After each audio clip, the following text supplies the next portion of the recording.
The Game of Life and How to Play It by Florence Scovel Shinn. Chapter 2. The Law of Prosperity. Yea, the Almighty shall be thy defense, and thou shalt have plenty of silver. One of the greatest messages given to the race through the Scriptures is that God is man's supply, and that man can release through his spoken word all that belongs to him by divine right. He must, however, have perfect faith in his spoken word. Isaiah said, "My word shall not return unto me void, but shall accomplish that whereunto it is sent." We know now that words and thoughts are a tremendous vibratory force, ever molding man's body and affairs. A woman came to me in great distress and said she was to be sued on the 15th of the month for $3,000. She knew no way of getting the money and was in despair. I told her that God was her supply and that there is a supply for every demand. So I spoke the word. I gave thanks that the woman would receive $3,000 at the right time in the right way. I told her she must have perfect faith and act her perfect faith. The 15th came, but no money had materialized. She called me on the phone and asked what she was to do. I replied, "It is Saturday, so they won't sue you today.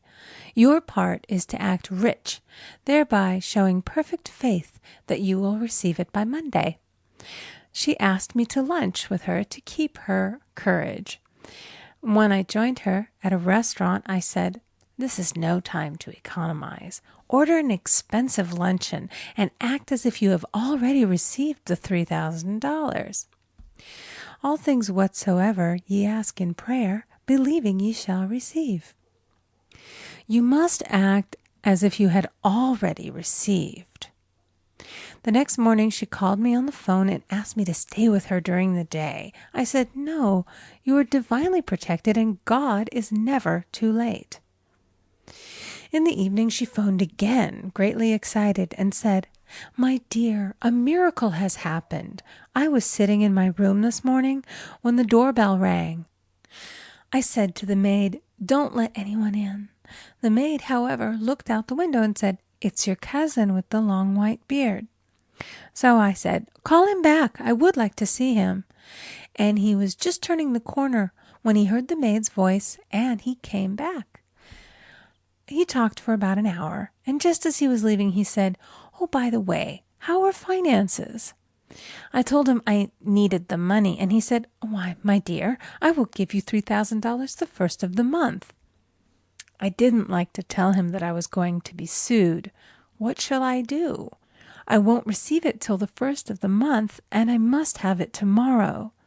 I said, 'I'll keep on treating.'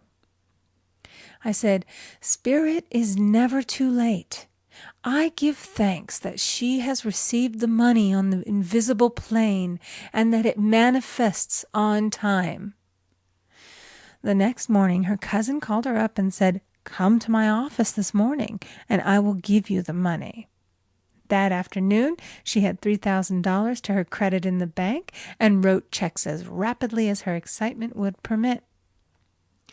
If one asks for success and prepares for failure, he will get the situation he has prepared for.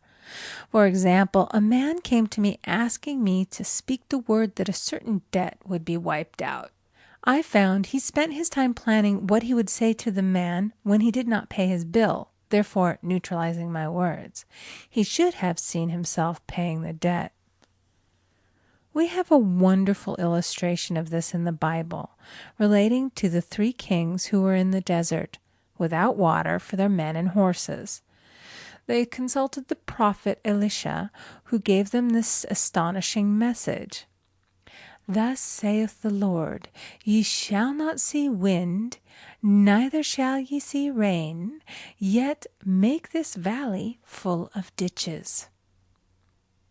Man must prepare for the thing he has asked for when there isn't the slightest sign of it in sight.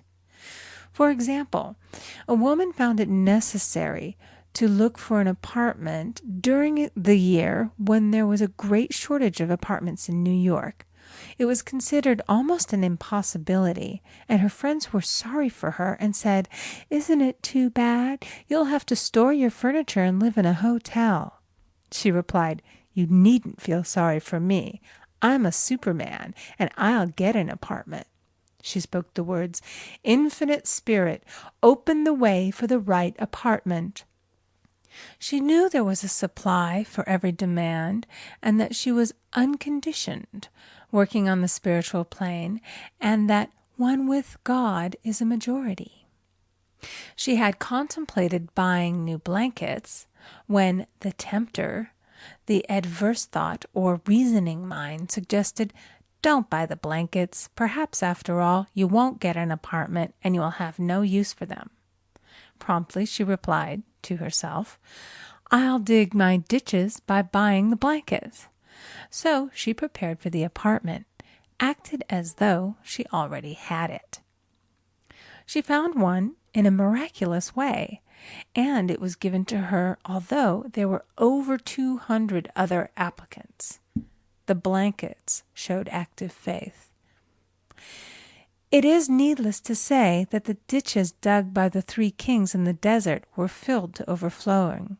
Read 2 Kings.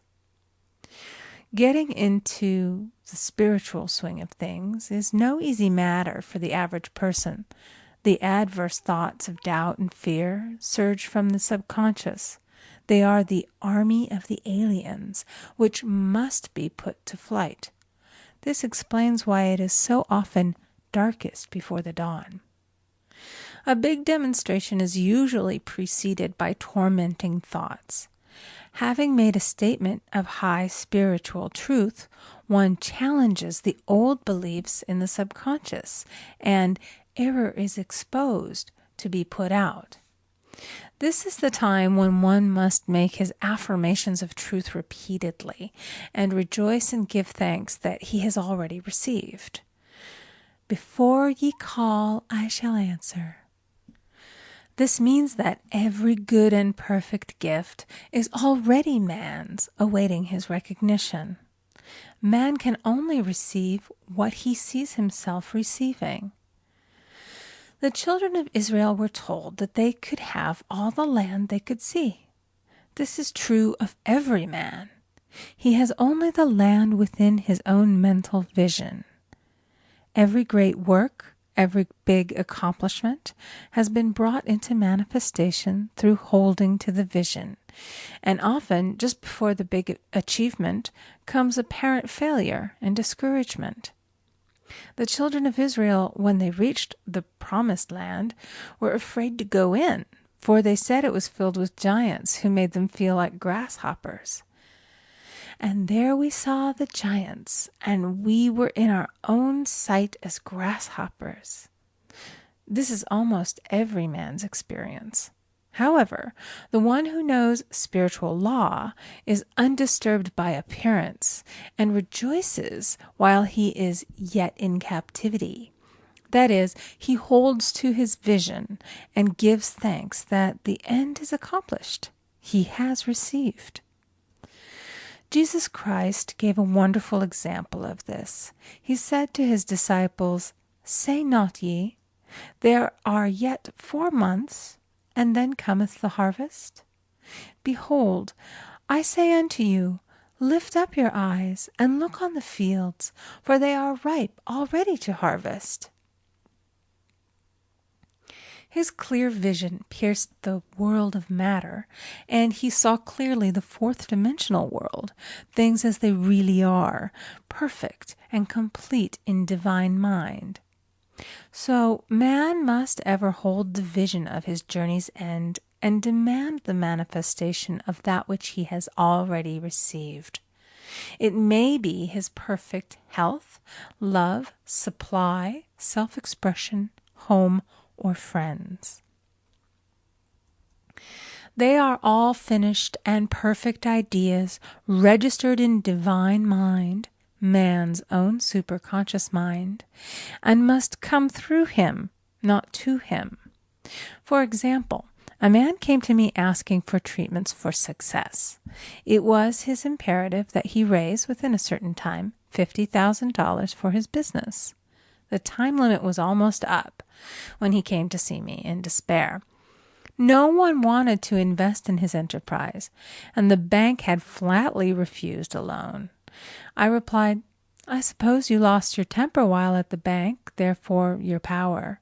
You can control any situation if you first control yourself." "Go back to the bank," I added, "and I will treat." My treatment was, "You are identified in love with the spirit of everyone connected with the bank. Let the divine idea come out of this situation." He replied, "Woman, you are talking about an impossibility. Tomorrow is Saturday. The bank closes at 12, and my train won't get me there until 10, and the time limit is up tomorrow, and anyway, they won't do it. It's too late." I replied, "God doesn't need any time and is never too late. With him, all things are possible." I added, "I don't know anything about business, but I know all about God." He replied, "It all sounds fine when I sit here listening to you, but when I go out, it's terrible." He lived in a distant city, and I did not hear from him for a week. Then came a letter. It read, "You were right. I raised the money, and I will never again doubt the truth of all that you have told me." I saw him a few weeks later, and I said, "What happened? You evidently had plenty of time after all." He replied, "My train was late, and I got there just 15 minutes to 12. I walked into the bank quietly, and I said, 'I have come for the loan.' And they gave it to me without a question." It was the last 15 minutes of the time allotted to him, and Infinite Spirit was not too late. In this instance, the man could never have demonstrated alone. He needed someone to help him hold the vision. This is what one man can do for another. Jesus Christ knew the truth of this when he said, "If two of you shall agree on earth as touching anything that they shall ask, it shall be done for them of my Father which is in heaven." One gets too close to his own affairs and becomes doubtful and fearful. The friend or healer sees clearly the success, health, or prosperity, and never wavers because he is not close to the situation. It is much easier to demonstrate for someone else than for oneself, so a person should not hesitate to ask for help if he feels himself wavering. A keen observer of life once said, "No man can fail if some one person sees him successful." Such is the power of the vision, and many a great man has owed his success to a wife or a sister or a friend who believed in him and held without wavering to the perfect pattern. End of chapter 2.